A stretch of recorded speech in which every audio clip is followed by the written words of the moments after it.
fini. Regardez comme ça brille. La goudronnée de partout. Wouhou. Bien joué, Franz, bien joué. Bien joué, là. Yeah, on va pêcher maintenant. On va pêcher. Allez, c'est parti. Vous êtes peut-être plusieurs à vous demander pourquoi vous n'avez pas attrapé de truite à cette ouverture. Et finalement, on va faire une petite vidéo où on va expliquer un peu les postes, comment les pêcher. Il y a 10 millions de leurres sur le marché, il y a plein de modèles différents, mais comment les utiliser? Et aujourd'hui, ce qu'on va faire, c'est qu'on va les mettre en action de pêche. Et poisson ou pas poisson, le but est de donner des conseils, donc on verra bien si du poisson il y en aura. Mais le but ici est vraiment de montrer un peu quel style de spot il faut pêcher, où les truites peuvent se planquer et quel type de leurre utiliser dans quelle situation. Pour débuter cette vidéo, je vous montre déjà un petit peu qu'est-ce que moi j'ai dans ma boîte de pêche. Fiche. Pendant ce temps-là, Franz sort un super poisson. Je dois arrêter ma présentation pour montrer que Franz utilise un leurre souple et qui va sortir une belle truite ici. Génial. Bon, laisse-moi faire une présentation à chaque fois que je pêche avec toi, Franz. Hein. À chaque fois que je vais faire une présentation, hein, Ouais, tu vas à chaque fois me chercher un poisson et je dois couper ma présentation. Ouais, c'est plutôt un très beau poisson, très long aussi. Hein. Voilà, ça c'est vraiment un poisson de fosse. Hein. Super, super cool. Bon, voici ce que j'ai dans ma boîte à leurre à truite. Et pourquoi j'ai ça? Alors, on a tout ici, toute la lignée qui se trouve ici. C'est des leurres qui sont suspending. Ça veut dire que quand ils sont dans l'eau, ils restent dans la même hauteur d'eau si on ne touche plus à son moulinet. On a deuxième type qui est ici. Tous ceux-là, ce sont des leurres flottants. Donc, quand on les jette sur l'eau, ils restent en surface. Et troisième type, toute la rangée qui se trouve ici, ce sont des leurres coulants. Alors pourquoi 3 modèles? C'est les 3 modèles qu'on retrouve sur le marché pour des poissons nageurs. Il faut avoir de tout dans ces boîtes, pas besoin d'avoir 5 modèles comme moi, mais un suffit. Il faut un suspending qui va nous permettre de pêcher à mi-hauteur d'eau et de faire des pauses. On a besoin d'un leurre flottant, surtout en été quand la profondeur de pêche et la profondeur de l'eau est très faible. Ça va nous permettre de pêcher dans les 15-20 cm sous la surface. C'est vraiment les leurres qui sont typés pour la pêche d'été. Et puis on a les leurres qui sont coulants, qu'on va utiliser principalement dans les périodes d'ouverture et jusque juin environ, ou les périodes de crue. Il y a encore une petite particularité, ce sont les coloris, les tailles, et ça, il faut un peu pêcher en fonction de la quantité de poissons et de la taille des poissons que vous allez trouver par chez vous. Donc moi, les rivières dans lesquelles je pêche, elles font entre 25 cm et 40 cm. Et donc j'ai des leurres qui font principalement 5 cm de long. Bon voilà, ici on a l'exemple typique, on a vraiment un beau courant qui part avec une belle zone là où qui devrait sûrement abriter une voire plusieurs truites. Mais le problème c'est qu'il y a des arbres partout, alors comment aller pêcher cette zone là? Il faut utiliser un leurre qui est suspending ou un leurre qui est flottant, de façon à pouvoir jeter le leurre en amont, le faire couler tout légèrement et le faire passer sous les branches et puis le ramener. Ça va nous permettre de pêcher une zone dans laquelle c'est impossible de pouvoir lancer. Celui-ci qui est le Tiny Fry 50 SP, donc les suspending. Ça va me permettre de le lancer dans l'eau, il va rester là où il est dans l'eau. Donc si je le descends à 20 cm sous l'eau, il va rester à 20 cm et ça va me permettre de passer sous les arbres qui sont à moitié plongés dans l'eau. C'est de l'autre côté de l'arbre, donc j'ai toujours ce petit Tiny Fry 50 suspending et je pêchais cette zone qui m'a l'air beaucoup plus calme. Donc il y a une partie courant là sur le bord, on va passer par là. On va pêcher à val, donc en remontant le courant. Mais le problème avec ce leurre-ci, je vais refaire un passage, mais je passe vachement haut dans la couche d'eau. Pour bien faire, il faudrait peut-être passer avec un leurre qui descend plus profondément ici. Franz, t'as quoi de monter sur ta canne, toi? Tomber de 3 grammes, ah ben c'est parfait, fais un petit passage ici et passe un peu plus profondément dans la couche d'eau, fais voir ce que tu as comme leurre. Ah voilà, ça c'est parfait, donc c'est un leurre souple finesse sur une tête plombée qui fait quoi, 3,5 grammes? Ouais, ou 2,5 plutôt, 2,5-3 grammes max. 2,5, 3 grammes. Ça va permettre d'aller gratter le fond ou d'aller vraiment presque au fond ou sur le fond. Et on verra s'il y a une truite qui reste postée là sur le fond là. Ouh, jolie. Putain, elle est belle. Je vais te chercher l'épuisette. Ouh, une belle arc-en-ciel.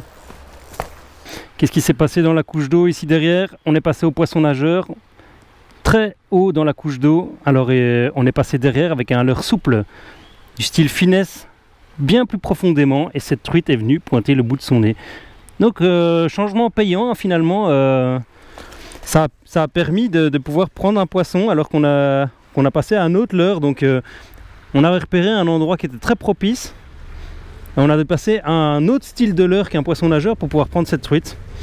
Alors Franz va la remettre à l'eau, mais là t'as pas beaucoup d'autres choix que de la dropper.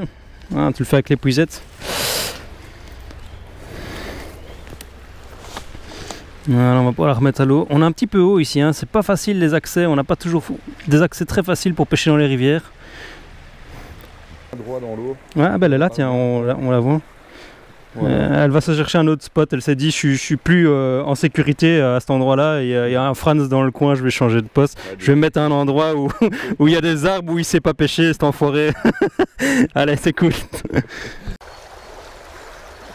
Voilà, ici on est dans une zone où il y a beaucoup de courants, donc dans des zones comme ça où il y a beaucoup de courants et surtout à l'ouverture, ça ne sert à rien de pêcher les zones où il y a beaucoup de courants. Ce qu'il faut faire dans ces cas là, c'est trouver les endroits où dans ce courant fort il y aurait des endroits sans courant, donc derrière une pierre.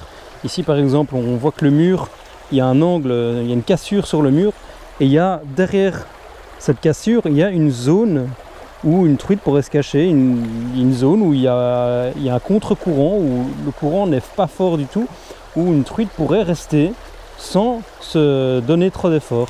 Donc ici le but n'est pas de pêcher la zone où il y a beaucoup de courant, mais vraiment d'aller juste pêcher le petit trou qui est là-bas en face. Bon, me voilà caché derrière un arbre et j'ai monté ce décontact qui est un leurre à flanc plat, donc il est vraiment très fin, et les leurres très fins comme ça ils ont un comportement de pouvoir s'animer à contre-courant. Donc ici je vais, à la place de pêcher vers l'amont, je vais pêcher vers l'aval. Donc je vais les ramener à contre-courant et il va nager pas trop vite, il va juste nager au bon rythme. Ça va me permettre d'aller pêcher ces spots là dans le sens inverse de la rivière. Voilà. C'était une truite? Ah putain, c'est vrai que je pensais que c'était une branche parce qu'elle m'a attaqué trop bizarre quoi. Ouais, ok. Donc voilà, ça c'est vraiment le cas parfait pour ce leurre, hein. C'est de pêcher à contre-courant, il est fait pour ça. Calme, donc j'ai monté le Tiny Fry 50, donc 5 cm en coloris Ayou. ce coloris là, j'ai vraiment eu de super résultats. Oh, décroché, fait chier. Oh, elle était belle hein, celle-là. T'as vu d'où elle est venue la chercher? Voilà.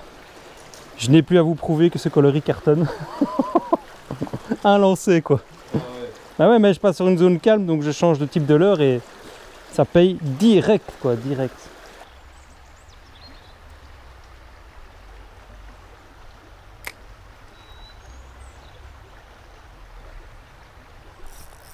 Fiche.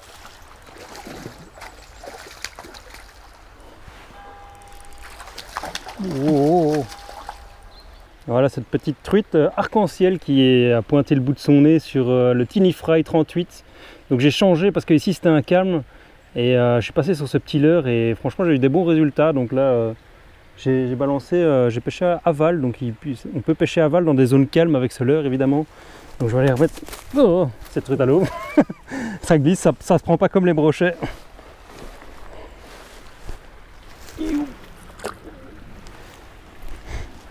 Et elle va se reposer dans le courant. En fait, si on regarde bien ici la zone, on a vraiment tout un calme. Et alors sur le long du mur en face, il y a le courant principal. Donc on voit qu'il y a des petites bulles comme ça qui se forment. Ça, c'est toujours des zones qui sont excellentes à pêcher. Et elle était là. Donc elle était dans cette partie-là. C'est là que je l'ai attrapée. Allez, c'était top. Je vais me rincer les mains.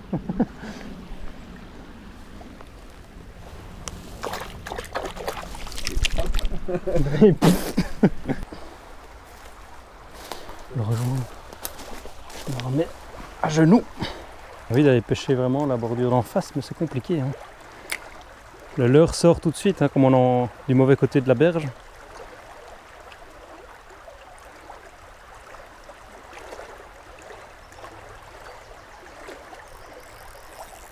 Oh, énorme, énorme. Oh, putain, celle-là, elle est monstrueuse. J'ai mon moulinet qui crie. Oh, big fish, hein. Big fish. Là-dedans, hein. Vas-y. Voilà. Ça, c'est un big fish de plus de 40 cm. C'est pour ça qu'on vient à la pêche ici en rivière. C'est pour prendre des big fish comme ça. Une belle truite arc-en-ciel. Super puissante. C'était vraiment un plaisir avec une canne ultralight comme ça et des petits leurres.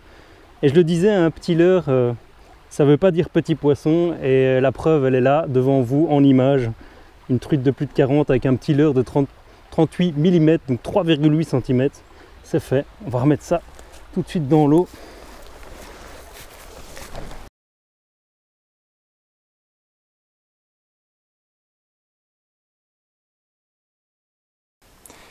Petite particularité pour les leurres qui sont coulants comme ce Duo Ryuki, c'est sa façon d'être plat. Donc c'est un leurre qui est très fin et qui a une petite bavette. Et ça, c'est vraiment typiquement le leurre qu'on va utiliser quand on a beaucoup de courant ou qu'on veut pêcher à contre-courant. Donc que le leurre remonte la rivière à contre-courant.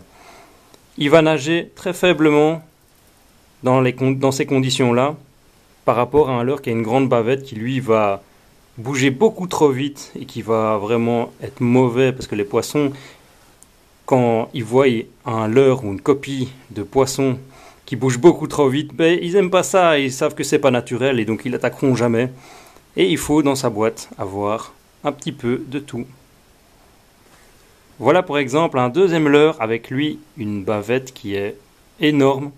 Donc, comme c'est un leurre flottant, il a besoin d'une bavette pour pouvoir plonger un peu plus profond. Et lui, par exemple, il va nager dans des zones qui sont sans trop de courant ou avec très peu de courant.